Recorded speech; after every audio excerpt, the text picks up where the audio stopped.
ബീഹാറിൽ ഇപ്പോൾ കഴിഞ്ഞ തിരഞ്ഞെടുപ്പിൽ വ്യാപക ക്രമക്കേട് നടന്നു എന്നതുകൊണ്ടാണ് ബീഹാറിൽ ഇന്ത്യ സഖ്യത്തിന് തിരിച്ചടിയായത്. രാജ്യത്താകമാനം BJP നടത്തിയ വോട്ട് കൊള്ളയുടെ തെളിവുകൾ ഇന്ത്യൻ ജനതയെ നോക്കി പല്ലിളിക്കുമ്പോഴാണ് ബീഹാറിലെ തിരഞ്ഞെടുപ്പ് ഫലവും ഇപ്പോൾ ചോദ്യങ്ങളുടെയും ആരോപണങ്ങളുമായി മുൾമുനയിൽ നിൽക്കുന്നത്. രാഹുൽ ഗാന്ധിയും തേജസ്വി യാദവും ബീഹാർ പരാജയത്തിന് ശേഷം BJPയുടെ ഇടപെടലിൽ വോട്ടട്ടിമറിയും വോട്ട് കൊള്ളയും നടന്നു എന്ന് പറയുമ്പോഴും അത് തോൽവിയിൽ നിന്ന് വരുന്ന ജൽപ്പനങ്ങൾ മാത്രമാണ് എന്ന് പറഞ്ഞ് തള്ളിക്കളയുകയായിരുന്നു NDA. അതിനെ തുറന്നു കാട്ടാനാണ് ബീഹാർ നിയമസഭാ തെരഞ്ഞെടുപ്പ് ഫലം റദ്ദാക്കണമെന്നാവശ്യപ്പെട്ടുകൊണ്ട് ഇപ്പോൾ സുപ്രീം കോടതിയിൽ ഹർജി സമർപ്പിച്ചിട്ടുള്ളത്. തെരഞ്ഞെടുപ്പിൽ വ്യാപകമായ ക്രമക്കേട് നടന്നതിനാൽ ഫലം റദ്ദാക്കണം. വോട്ടിംഗ് ശതമാനമല്ലാതെ എത്ര പേർ വോട്ട് ചെയ്തു എന്നതിൻ്റെ കൃത്യമായ കണക്ക് തിരഞ്ഞെടുപ്പ് കമ്മീഷൻ വ്യക്തമാക്കിയിട്ടില്ല എന്നും പരാതിയിൽ പറയുന്നുണ്ട്. ഓരോ ബൂത്തിലെയും വോട്ട് രേഖപ്പെടുത്തിയവരുടെ എണ്ണം സംബന്ധിച്ച ഔദ്യോഗിക രേഖയായ ഫോം 20 പ്രസിദ്ധീകരിക്കാൻ കമ്മീഷന് നിർദ്ദേശം നൽകണം. ക്രമക്കേടുകൾ സംബന്ധിച്ച് ജുഡീഷ്യൽ അന്വേഷണം നടത്തണം. പുതിയ സർക്കാരിൻ്റെ സത്യപ്രതിജ്ഞാ ചടങ്ങുകൾ തടയണമെന്നും ഹർജിക്കാരൻ ആവശ്യപ്പെട്ടിട്ടുണ്ട്. ബീഹാറിൽ നിതീഷ് കുമാറിൻ്റെ നേതൃത്വത്തിൽ സർക്കാർ രൂപീകരണത്തിലുള്ള നടപടികൾ പുരോഗമിക്കുന്നതിനിടെയാണ് ഈ ഹർജി സുപ്രീം കോടതിയിൽ എത്തിയിരിക്കുന്നത് എന്നതും പ്രാധാന്യമർഹിക്കുന്നു. രാജ്യത്താകമാനം വോട്ടുകൊള്ള നടത്തി ഭരണം പിടിച്ചെടുക്കാനുള്ള മോദിയുടെ സംഘത്തിൻ്റെയും നടപടികൾക്ക് ചൂട്ട് കത്തിച്ച് കാവൽ നിൽക്കുന്ന തിരഞ്ഞെടുപ്പ് കമ്മീഷൻ്റെ നടപടികളും ചോദ്യം ചെയ്യപ്പെടുകയാണ്. ഇപ്പോൾ ശതമാനക്കണക്കല്ലാതെ എത്ര പേർ വോട്ട് ചെയ്തു എന്ന കണക്ക് തിരഞ്ഞെടുപ്പ് കമ്മീഷൻ ഇതുവരെ വ്യക്തമാക്കിയിട്ടില്ല എന്നതാണ് ഹർജിയിൽ പ്രധാനമായും ചോദിക്കുന്നത്. തെരഞ്ഞെടുപ്പ് അട്ടിമറിക്കാൻ കോടികൾ വാരി വിതറാൻ ഒരു മടിയും BJP കാണിക്കാറില്ല.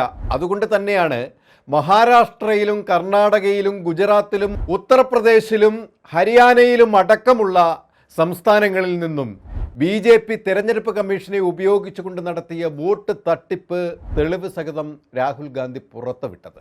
വ്യക്തമായ തെളിവോടെയാണ് ബിഗ് സ്ക്രീനിൽ കൃത്യമായ പ്രാഗൽഭ്യമുള്ള ഒരു പ്രൊഫസറുടെ തന്മയത്വത്തോടെ അക്കമിട്ട് നിരത്തിയാണ് രാഹുൽ ഗാന്ധി 3 പത്രസമ്മേളനങ്ങളിലും മോദിയുടെ കള്ളക്കളി പുറത്തുവിട്ടത്. അതുമാത്രമല്ല, ഇപ്പോൾ നടക്കുന്ന SIRലും വ്യാപക പ്രതിഷേധം ഉയർത്തുന്നുണ്ട് കോൺഗ്രസ്. അത് കാര്യക്ഷമമായി കൃത്രിമത്വമില്ലാതെ നടപ്പാക്കണമെന്നാണ് കോൺഗ്രസ് വീണ്ടും വീണ്ടും ആവശ്യപ്പെട്ടുകൊണ്ടിരിക്കുന്നത്. അവിടെ ബീഹാറിൽ തെരഞ്ഞെടുപ്പ് ജനസംഖ്യാ അനുപാതത്തിൽ ഏറ്റവും വലിയ ഇടിവിന് കാരണമായത് SIR ആണെന്നും രാഷ്ട്രീയ വിദഗ്ധർ ചൂണ്ടിക്കാട്ടുന്നുണ്ട്. കേന്ദ്ര സർക്കാരിന് കീഴിലുള്ള സാങ്കേതിക ഗ്രൂപ്പ് കണക്കാക്കിയ സംസ്ഥാനത്തെ പ്രായപൂർത്തിയായവരുടെ ജനസംഖ്യാ പ്രകാരം 2025 സെപ്റ്റംബറിൽ ബീഹാറിൽ 8.22 കോടി വോട്ടർമാർ ഉണ്ടാകേണ്ടതായിരുന്നു. എന്നാൽ അന്തിമ വോട്ടർ പട്ടികയിലെ 7.42 കോടി എന്ന എണ്ണം സൂചിപ്പിക്കുന്നത് 80 ലക്ഷത്തിൽ പരം വോട്ടർമാരെ പട്ടികയിൽ നിന്ന് കാണാതായി എന്നാണ്. സത്യത്തിൽ BJP കൊണ്ടുവരുന്ന പുതിയ നടപടികൾ ഏതുമാകട്ടെ, അതിൻ്റെ പിന്നിൽ ഒരു ചതിയുടെ കണക്കുകൂട്ടലുകൾ ഒളിഞ്ഞിരിപ്പുണ്ടാകുമെന്നതിനാലാണ് കോൺഗ്രസ് അതിനെയെല്ലാം ശക്തിയുക്തം എതിർക്കുന്നത്, പിന്നീട് ശക്തമായ തെളിവുകൾ കൊണ്ട് രംഗത്ത് വരുന്നതും. എന്നാൽ പുറത്തുവിട്ട ഭീമമായ രാജ്യത്തിന് തന്നെ തുരങ്കം വയ്ക്കുന്ന സത്യങ്ങൾക്ക് മുന്നിൽ തെരഞ്ഞെടുപ്പ് കമ്മീഷനോ പ്രധാനമന്ത്രി നരേന്ദ്രമോദിയോ ഒരക്ഷരം ഇതുവരെ ഉരിയാടിയിട്ടില്ല എന്നതും ഇന്ത്യൻ ജനതയുടെ ഭയം ഇരട്ടിപ്പിക്കുന്നതാണ്. കാരണം അതിലും ആ മൗനത്തിലും ഒരു ചതി മണക്കുന്നുണ്ട്, BJPയുടെ ഗൂഢ ചതി. എന്നും BJP പകയോടെ കാണുന്ന ജനവിഭാഗമാണ് ന്യൂനപക്ഷ വിഭാഗങ്ങൾ. അതുകൊണ്ട് തന്നെയാണ് ന്യൂനപക്ഷങ്ങളോട് അമർഷം പൂണ്ട് പകയോടെയുള്ള നടപടികൾ BJP നടത്തുന്നതും.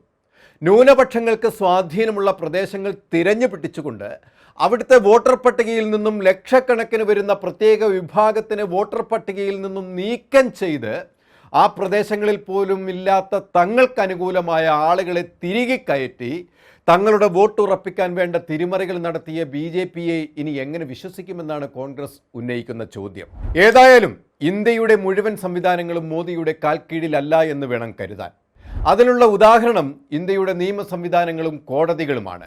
രാജ്യത്തിൻ്റെ ആകെയുള്ള പ്രതീക്ഷ ഭരണഘടനയിൽ ഊന്നിയ നമ്മുടെ നിയമ സംവിധാനമാണ്, കൂടെ തന്നെ കോടതിയും എന്നിരിക്കെയാണ് ഇപ്പോൾ ബീഹാർ ഫലം കോടതിയിൽ എത്തിപ്പെട്ടത് എന്ന് വേണം കരുതാൻ. ഇനി BJP ബീഹാറിൽ വിയർക്കും എന്നതിൽ യാതൊരു സംശയവുമില്ല. കാട്ടിക്കൂട്ടിയ കാട്ടുകൊള്ള വെളിയിൽ വരുന്നതോടെ ബീഹാറിൽ വീണ്ടും ഒരു തിരഞ്ഞെടുപ്പിന് വഴിവെക്കുമോ?